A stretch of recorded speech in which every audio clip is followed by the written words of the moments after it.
So in doing number 21, we're going to take a look at it, inspect it. What are we going to use? What technique?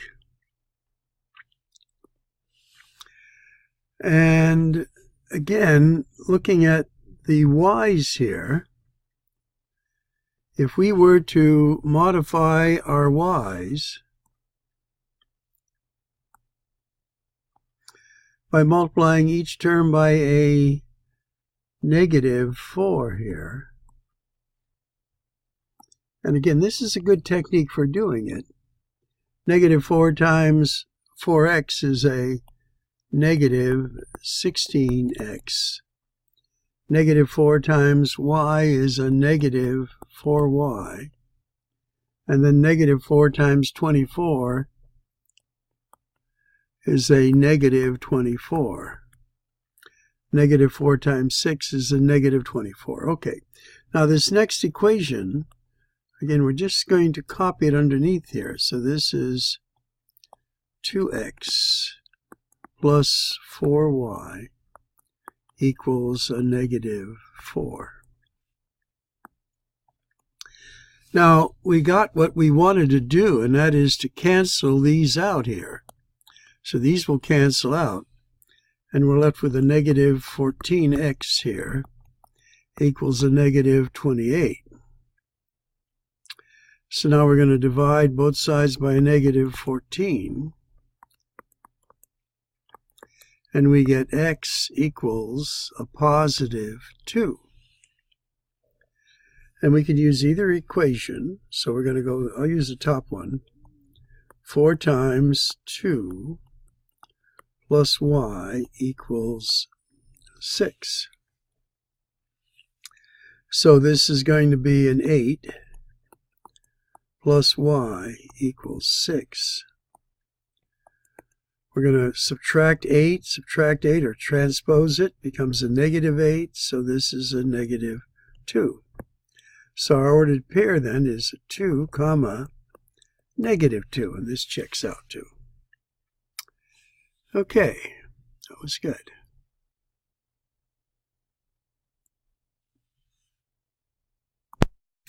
So our answer for this one is letter B.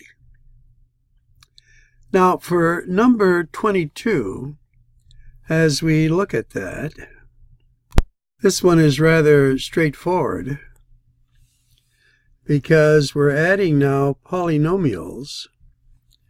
We're going to just add these two. We don't have to change any signs. So this is going to be 12 x to the 5th. This is going to be plus 10 x to the 3rd. Now the variables never change when you're just adding. And then this is going to be plus 16. So that looks like A. Now this next one's a little tricky because they're saying subtract, and they indicate that by this negative sign. And notice these are all in a parenthesis. So what I would do is I'd rewrite this 5n to the 7th, 2n to the 5th, plus 4. Now because it's subtraction, this is in a parenthesis, we have to change all of these signs. So this is going to become a -9n to the 7th. This is going to be a positive 6n to the 5th, and this is going to be a -10. I've changed each of the signs. Now I add them up. This is going to be a -4n to the 7th. This is going to be a positive 4n to the 5th. And this is going to be a -6. So it looks like letter B right there. Good. Number 24, we're just going to distribute that. And we get, let's see, 28 a to the 3rd. And that'll be b to the 5th here. a to the third, b to the fifth, we're just adding exponents, plus 3 times 7 is 21, a to the second, b to the third, just adding exponents. Let's see, I think we are matching them up here. Looks like A.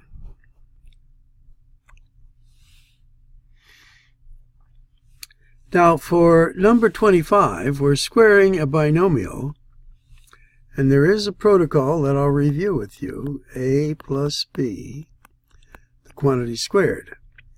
Now we said we square the first term, so that's just A squared. Multiply these two together and get a positive AB, then double it, plus 2AB, and then square this. This is a perfect square trinomial. So using this technique, we're going to square that first term, which will be 81x squared. Now we're going to multiply 8 times 9, and I believe that's 72, and then double it, which gives us 1, no, it's a negative, not a positive here. Be careful of the signs.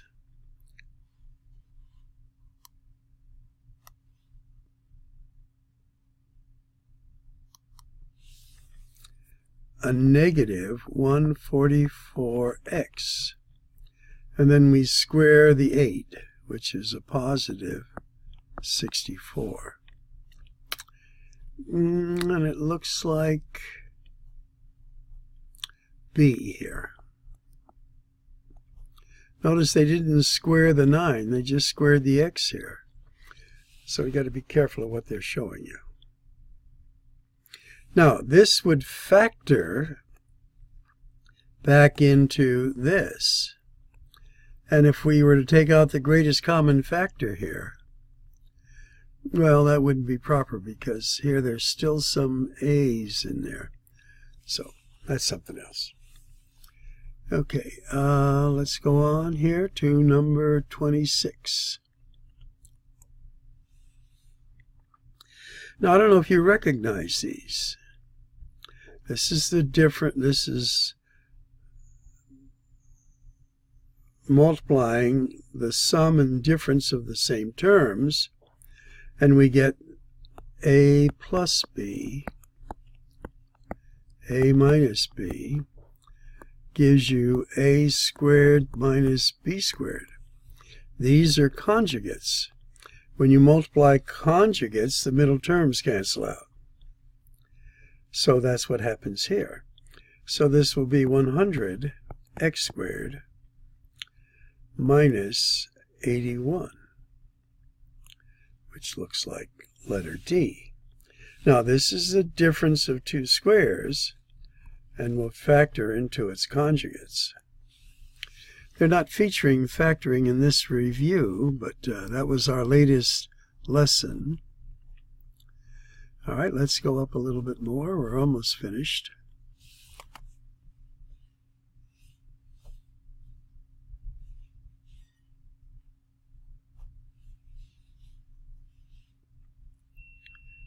Okay, these are our last two here.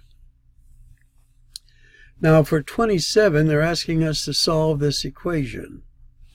And I'll write it for you a little big down here. X squared minus 7x minus 18 equals 0. So it's in standard form. We can't factor anything out of this left side. So we put two sets of parentheses. Now we're looking for factors of 18 that have a difference of 7. And you could play around with that here a little bit. I was thinking 9 and 2. For some reason I wrote 3. Now what signs would we use? Well, we need a 7, a negative 7, so this will be negative. Our outer's -9, inner's +2, gives us a -7, and our last give us a -18. So then the rule was we take each of the factors, equate them to 0. So this is going to be x plus 2 equals 0. So x equals, for this part, a -2. And here this is x minus 9 equals 0. X equals a +9. So we need a -2 and a +9. -2 and a +9. -2 and a +9 right there. Okay, and then the last one that we're doing as part of our work here, practice, is this factoring. 7x squared plus 17x minus 12. Now, again, you want to work on your skills here, but keeping in mind, since it's multiple choice, they give you some choices here. Now, for our first term, it only can be 7x and x. But for the 12 here, it could be a 1 and a 12, a 2 and a 6, a 3 and a 4. And it has to have a difference, because this is negative now, of 17. So, if I try again, this is guess and check here. If I try a 3 here, that's 21. And if I take 4 away from it, that's 17. Okay, this is a good try. And I did peek a little bit up there. I don't want to tell you I didn't. And that would be it. So we are at letter A. Okay, well, this one was a little shorter, but lots of things, and depending on the time you have as to how much you can actually review of all of this. And good luck on your final.